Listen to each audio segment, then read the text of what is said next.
Affair लग्नानंतरचे. Sonali शांतपणे खुर्चीवर बसली होती. तिची नजर स्थिर होती, पण डोळ्यातून सतत अश्रू बाहेर पडत होते. आज परत ती त्याच भूतकाळातील आठवणीत गेली होती, ज्या तिला तिच्या आयुष्यातून काढून टाकायच्या होत्या. आज इतक्या दिवसानंतर तो का परत आला माझ्याकडे? का? त्याची मजबुरी आहे म्हणून? का? जेव्हा वाटेल तेव्हा यायचे, पाहिजे तेव्हा आपल्या आयुष्यातून काढून टाकायचे. मी काही खेळणे आहे का? की मला मन नाहीये? खूप प्रेम केलं होतं त्याच्यावर, अगदी जीवापाड. पण पण त्याने माझी थोडीही कदर केली नाही. आणि आता आता का आलाय माझ्याकडे? माझी गरज आहे म्हणून? का मी जावं आता त्याच्याकडे? तेव्हा जेव्हा मला गरज होती प्रेमाची, माझ्या मुलांना गरज होती वडिलांची, तेव्हा अगदी सहजपणे जबाबदारी सोडून देऊन आम्हाला तिघांनाही वाऱ्यावर सोडले, काहीही विचार न करता.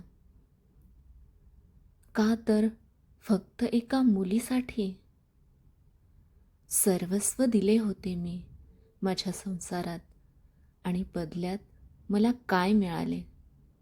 धोका. आणि आज प्रमोद माझ्या पायाशी येऊन माफी मागतो आहेस. मी का माफ करावे तुला?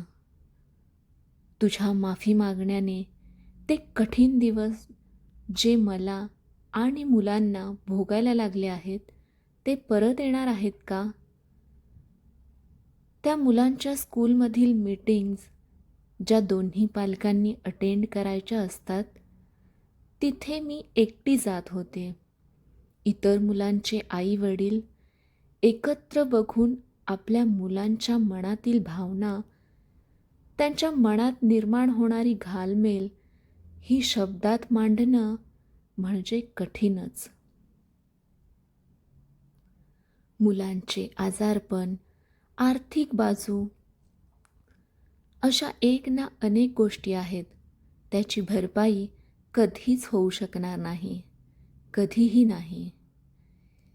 या सर्व गोष्टीवर मात करून मी आज भक्कमपणे उभी राहिली आहे, फक्त माझ्या मुलांसाठी आणि फक्त माझ्या मुलांमुळे.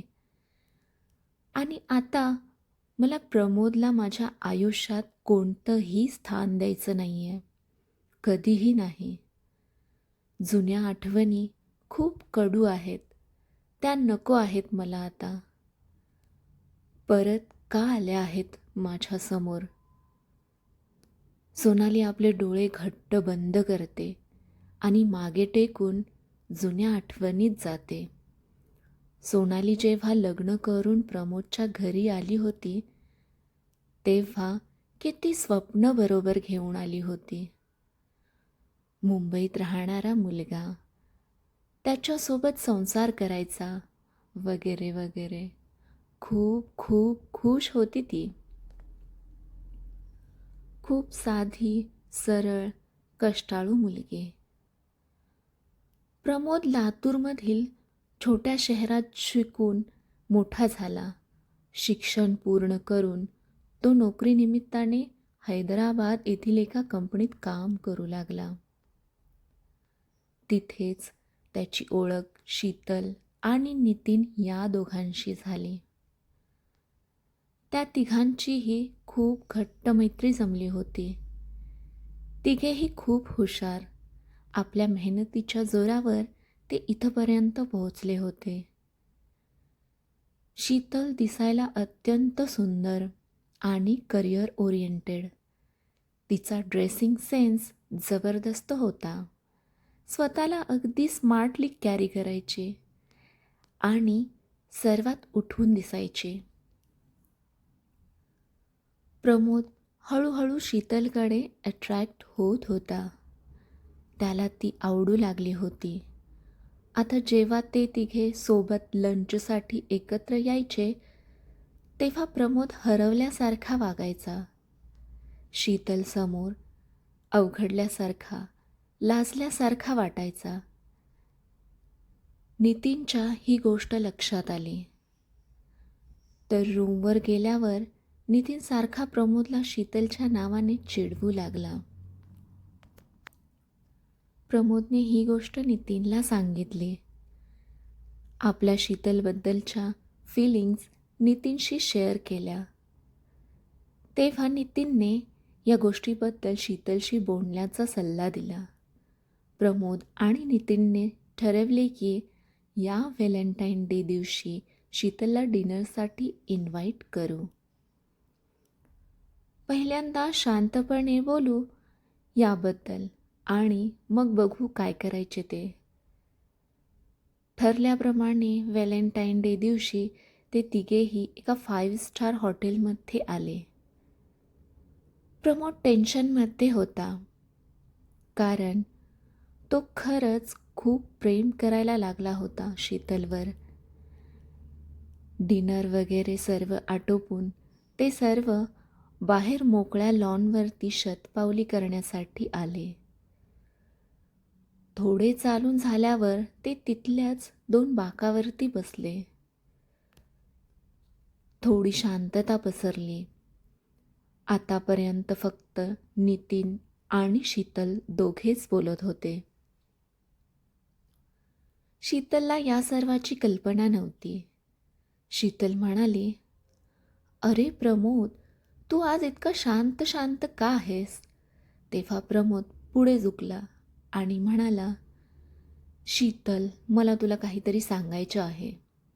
गैरसमज करून घेऊ नको, पण तू मला फार आवडतेस. मी आपलं नातं मैत्रीपेक्षा पुढे नेऊ इच्छितो. आपल्याही नकळत मी तुझ्यावर प्रेम करतो. सो तू माझ्या प्रेमाचा स्वीकार करावास अशी माझी अपेक्षा आहे. माझ्या प्रेमाचा स्वीकार कर आणि मला तुझ्या आयुष्यात जागा दे. मला तुझ्याशिवाय काहीच सुचत नाही. असे वाटते तू माझ्या आयुष्यातील अविभाज्य हिस्सा बनावीस. Will you be my girlfriend?" असे म्हणत तो गुडघ्यावर बसला आणि खिशातून तिच्यासाठी आणलेली अंगठी तिच्यासमोर धरली आणि झुकलेली नजर वर करून तिच्या डोळ्यात पाहिले. तर तिचे डोळे मोठे झाले होते. आश्चर्यचकित होऊन ती त्याच्याकडे पाहत होती. तिने क्षणात प्रमोदला उठविले आणि बेंचवर बसविले आणि म्हणाली, "प्रमोद, राग मानू नको, पण तुझा काहीतरी गैरसमज होतोय. मी कधीच तुला या नजरेने पाहिले नाही. आपण तिघेही महाराष्ट्राचे, हैदराबादला आलेलो.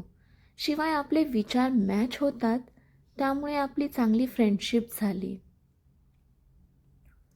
आणि आजही आपल्या तिघांनाही व्हॅलेंटाईन पार्टनर नाही आहे.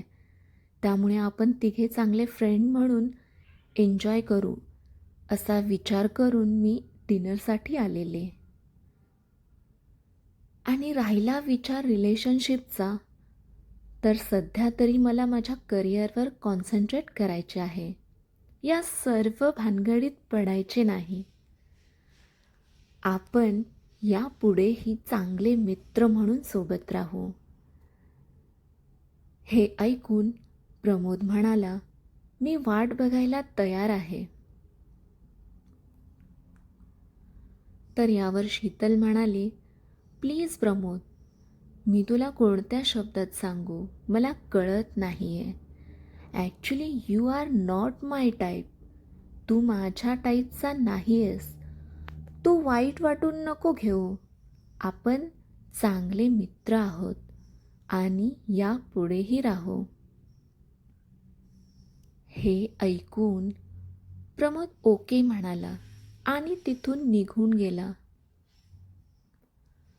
प्रचंड वेदना होत होत्या त्याच्या मनाला. तो गाडीत जाऊन बसला, नितीनची वाट बघत.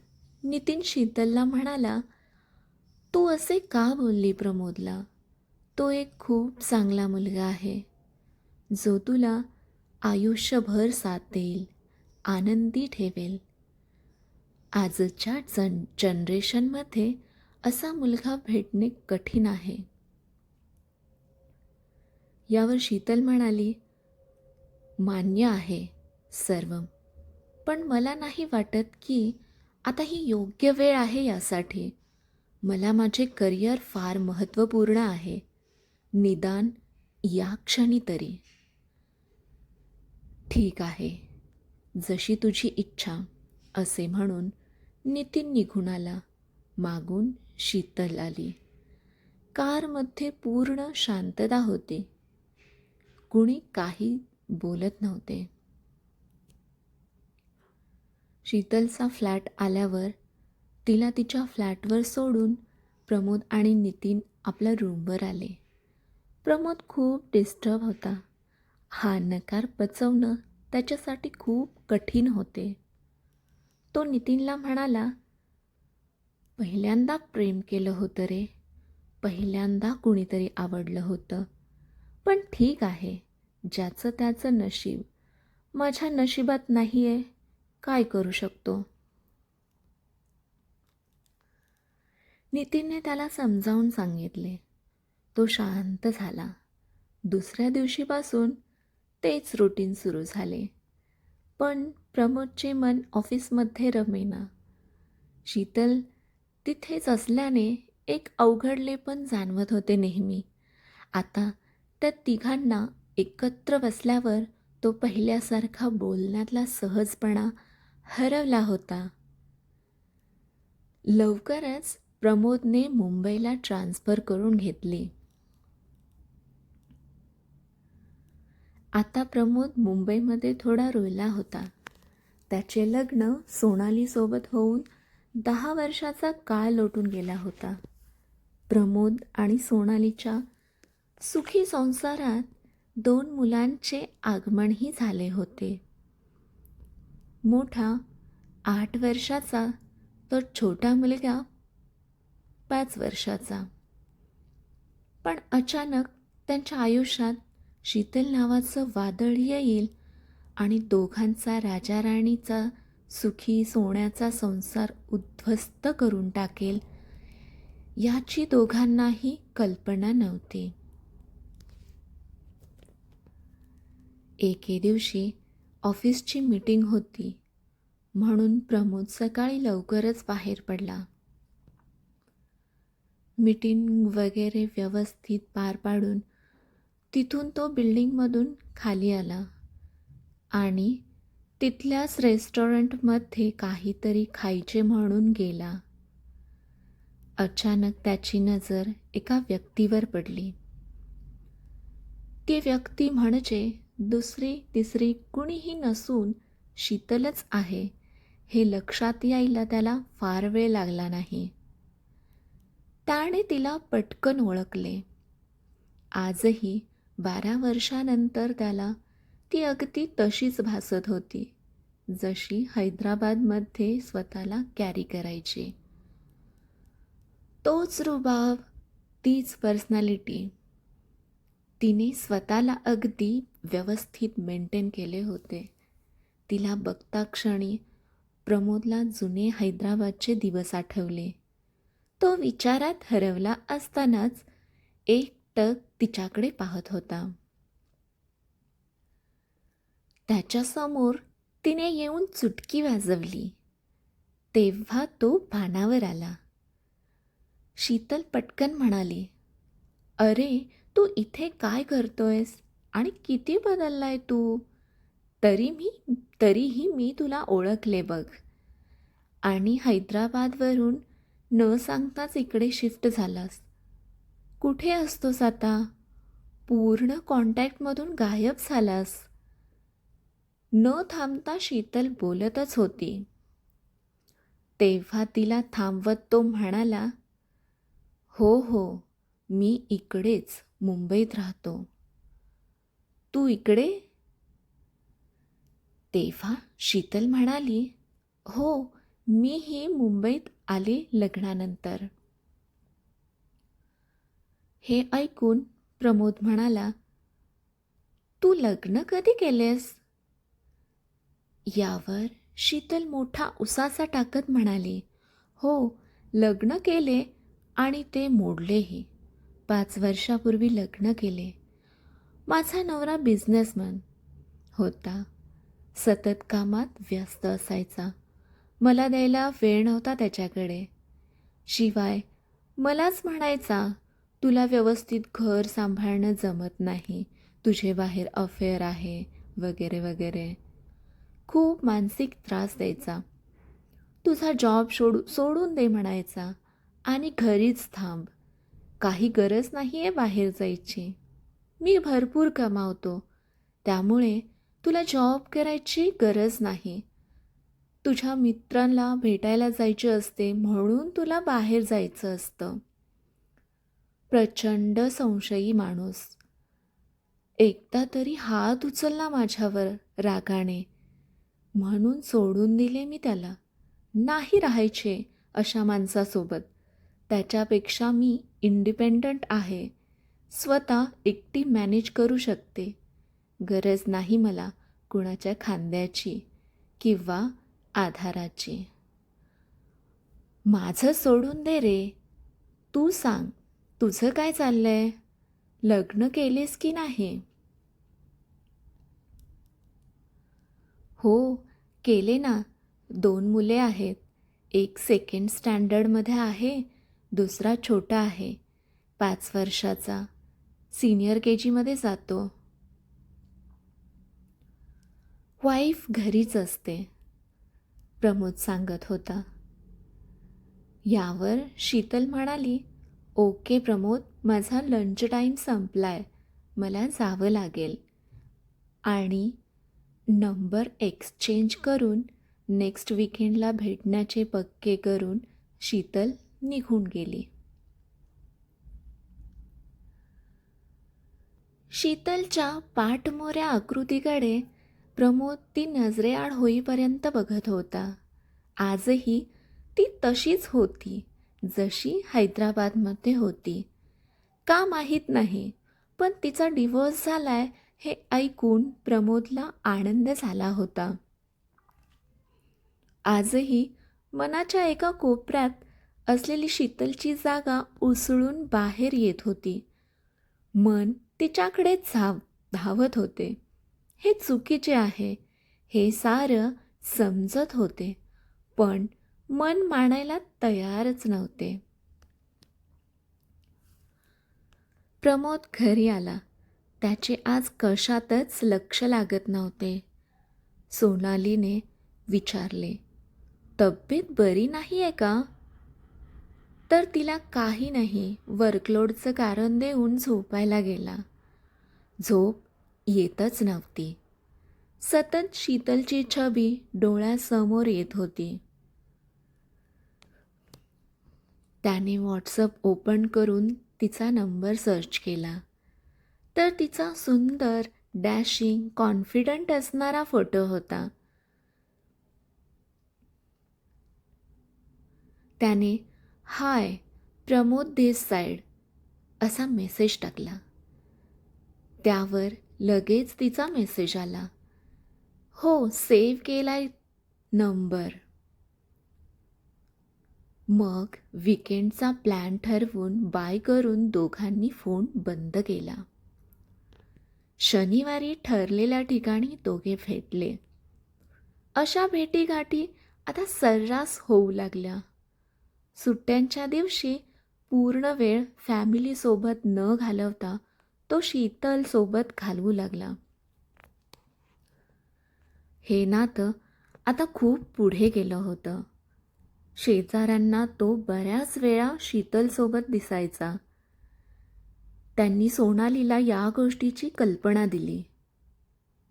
एकदा सोनालीला त्याच्या बॅगमध्ये 2 पिक्चरची तिकीट सापडली होती. तेव्हा मित्रासोबत गेलो होतो असे प्रमोदने सांगितले. असेच 15 दिवस गेले. आता प्रमोदने शीतलला पुन्हा एकदा विचारले. तेव्हा शीतलने होकार दिला. कारण तिलाही आता एकट्याने जगण्याचा कंटाळा आला होता. आणि प्रमोद तिला आता आवडू लागला होता. पण तिने त्याच्या फॅमिलीबद्दल काय, मुलांचं काय असे विचारताच प्रमोद म्हणाला, ते मी मॅनेज करेन, तू काळजी नको करू. सोनालीने आज मार्केटमध्ये प्रमोद आणि शीतलला हातात हात घालून चालताना पाहिले. तिला शेजाऱ्यांनी सांगितलेल्या गोष्टीवर विश्वास बसू लागला. ती तडक त्यांच्यासमोर जाऊन उभी राहिली. तिला अचानक समोर बघताच प्रमोद गोंधळून गेला. पटकन शीतलच्या खांद्यावरचा हात काढला व दुसरा हात जो तिच्या हातात घेऊन चालत होता तो झटकून दिला. तू इथे कशी? असे त्याने विचारले. तर सोनाली रागाने म्हणाली, मी इथे घरातले सामान, मुलांचे प्रोजेक्टचे सामान घ्यायला आले. तुम्हाला वेळ नाहीये? पण तुम्ही ऑफिसमध्ये पाहिजे, ते इथे कसे? आणि ही कोण आहे हातात हात घालून फिरताय घरी बायको असताना? बोलताना सोनालीच्या डोळ्यात पाणी जमा झाले होते. चेहरा रागाने लाल झाला होता. प्रमोद म्हणतो, हे बघ, घरी चल, तुला सगळं सांगतो. इथे रस्त्यावर तमाशा नको. हे ऐकून सोनाली गरजली. वा वा, तुम्ही रस्त्यावर लाज सोडून गळ्यात गळे घालून फिरताय ते चालतं? हे बरं शोभतं तुम्हाला. 2 मुले आहेत, बायको आहे आपल्याला, याचं भान नाही आहे हे चाळे करताना. हे ऐकून, हे बोलून ती तडक घरी जायला निघाली. पावसाळ्याचे दिवस होते. घरी येता येता पाऊस सुरू झाला. छत्री काढण्याचेही भान तिला राहिले नव्हते. ती तशीच एका दगडावर बसून विचारात डुबून गेली. तिचे अश्रू पावसाच्या पाण्यात मिसळले गेले होते. डोकं सुन्न झाले होते. काय करावे की मरून जावे काही कळेना. मुलांचा विचार येताच ती उठली आणि घरी जायला निघाली. रात्री उशिरापर्यंत तो घरी आला. मुले झोपली होती. सोनालीने सगळा जाब विचारताच त्याने तिला सर्व सांगितले. मला तुझ्यापासून वेगळं व्हायचं आहे. सोनालीने त्याला समजावण्याचा खूप प्रयत्न केला. मुलांचे मी एकटी कसे करू? त्यावर तो म्हणाला, मी महिन्याला पैसे पाठवत जाईन. त्याने आपली बॅग भरली आणि निघून गेला. सोनाली आपल्या मुलांकडे बघतच राहिली. पण आता तिला उभे राहायचे होते. बापाने जबाबदारी झटकली तरी आईला आपल्या मुलांसाठी खंबीर व्हावेच लागणार होते. पण डोळ्यातून निघणारे अश्रू काही थांबत नव्हते. तिच्याकडे घर होते जे इंटरेस्ट वाचावा म्हणून तिच्या नावावर घेतले होते, जे प्रमोद तिच्याकडे व मुलांसाठी सोडून गेला होता. महिन्याला पैसे पाठवणार होता. पण आयुष्यात अर्ध्यावर सोडून देणाऱ्या माणसावर कसा विश्वास ठेवावा म्हणून ती कामाला लागली. झालेही तसेच. काही महिने प्रमोदने पैसे पाठविले, पण नंतर तेही बंद झाले. तो काय करतो, कुठे गेला, काही कल्पना नव्हती. पहिला जॉब त्याने सोडून दुसरीकडे गेलाय असं समजलं फक्त. सोनालीने घरीच टिफिन सर्व्हिस सुरू केली. सुरुवातीला 4 टिफिनपासून तिचा प्रवास सुरू झाला. कारण कॉर्पोरेट वर्ल्डमध्ये जॉब करायचा तर खूप गॅप पडलेला डिग्री प्राप्त करून. अनुभव काहीच नव्हता. त्यामुळे पगार पण खूप कमी. शिवाय मुलांकडेही तिलाच पूर्ण लक्ष द्यावे लागणार होते. ते सर्वात महत्त्वाचे होते तिच्या दृष्टीने. ती आता सिंगल पॅरंट होती. तिला जेवण चांगले बनवता येत होते, म्हणून तिने हा पर्याय निवडला. सुरुवातीला 4 टिफिनपासून हळूहळू तिला जास्त ऑर्डर मिळू लागल्या. नंतर काही ऑफिसमध्ये चौकशी करून तिथल्या ऑर्डर घेऊ लागली. हाताखाली काही मदतनीस घेतल्या, ज्यांना खरंच गरज आहे कामाची. तिला एकट्याने जगण्याची, आर्थिक तंगीची पूर्ण जाणीव होती. त्यामुळे अशाच अबला स्त्रियांना सबळ करण्याचा छोटासा प्रयत्न करीत असे. तिच्या या बिझनेसमध्ये आता जम बसला होता. यामधील कालावधीत प्रमोदने त्यांची बिलकुल चौकशी केली नव्हती. काही वेळा तर अशा आल्या की तिला प्रचंड अडचणींचा सामना करावा लागला. पण मुलांकडे बघून न खचता ती परत जिद्दीने उभी राहिली आणि परिस्थितीचा सामना केला. जेव्हा मुले थोडी मोठी झाली, मोठा मुलगा 12वीला आणि छोटा 10वीला गेला, तेव्हा सोनालीचा बिझनेस उत्तम प्रकारे चालू होता. बिझनेसला आता 8 वर्षे होऊन गेली होती. या कालावधीत तिने खूप पैसा साठवला होता आणि मुलांच्या अभ्यासाचे महत्त्व लक्षात घेऊन एक मोठे घर घेऊन तिकडे शिफ्ट झाली, जेणेकरून त्यांना अभ्यासात डिस्टर्ब नको. आणि जुन्या घरी पूर्ण बिझनेस सेटल केला.